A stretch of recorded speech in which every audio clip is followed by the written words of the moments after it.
Hi, my name is Leisha Welterman, and I am currently recording from our hotel room during family vacation.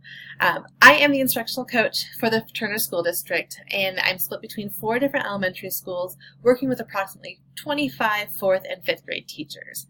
I love what I do in my current role because I am a collaborator by nature, but I get frustrated sometimes because I have influence and no authority. And I'm ready to become a principal because I am ready to plant my roots in one building and make a huge difference with that building.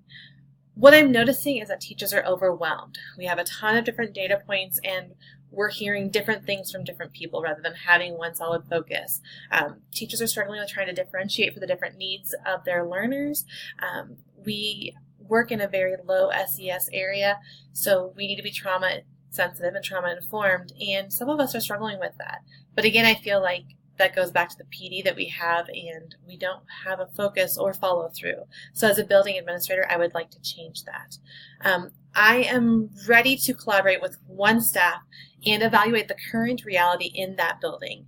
Once we see what's happening, I want to build a common vision to help all students succeed, and then create a strategic plan that aligns with our district strategic plan, but is very specific to our building needs and our staff needs and student needs. In my current role, when I'm working with 4 different buildings, I'm working with 4 different administrative teams, which I love them all to pieces, but it's a struggle sometimes. So I am constantly having to wait for the green light to move forward with a directive when, as a building administrator, I wouldn't have to wait for that light. I would work with my team, figure out our next steps, and then go with it, rather than waiting weeks or months to make the first move. I'm also very passionate about meaningful professional development and want to have a very specific professional development plan for a building. And I won't just stop with the session. I want to build in an observation and feedback cycle along that professional development that we received as a staff, so that we're all on the same page and we can do peer-to-peer peer-to-peer observations as well, because teachers want to get in each other's classrooms. And the observation and feedback could be me, it could be the instructional coaches, and eventually it could be those peers once we all are solid on what we're talking about.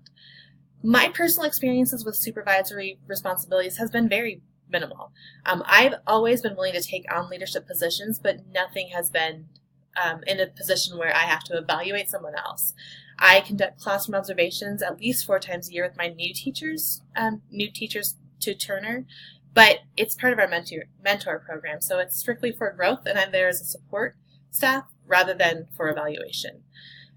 My personal experiences with past evaluations have all been very positive. I have always respected the administrators that came in and gave me feedback. Their feedback was positive, but it was also constructive. And I feel like I am a reflective teacher, so I appreciate when somebody else comes in and gives me constructive feedback because I want to grow. There's always something we can do better. As a coach, I still crave feedback, whether it's for a lesson that I modeled for somebody, or when I lead a professional development session. And in our district, we have surveys that are sent out to the staff, but I don't really get much because it's a very basic survey. So this past year, the coaching team has actually, anytime we lead a professional development session, we ask very specific survey questions about that session, and then at the end of the session we look through those survey results to figure out what we can do to make the next session better. So I really appreciate when people are honest with their feedback that they provide, and I make changes accordingly. This is my last class. I am almost done, ready to get my degree, and I think I'm ready. We have so many things happening in our district, and I want to be part of the team that is making an impact on our students. I want to lead with a purpose. I want to provide a focus for my staff so that we can prioritize things. We can't do it all every single day, but we can do some things really, really, really well. And once those are in place, we can start to build on the other things as well. So I look forward to collaborating with you guys throughout this course. Good luck.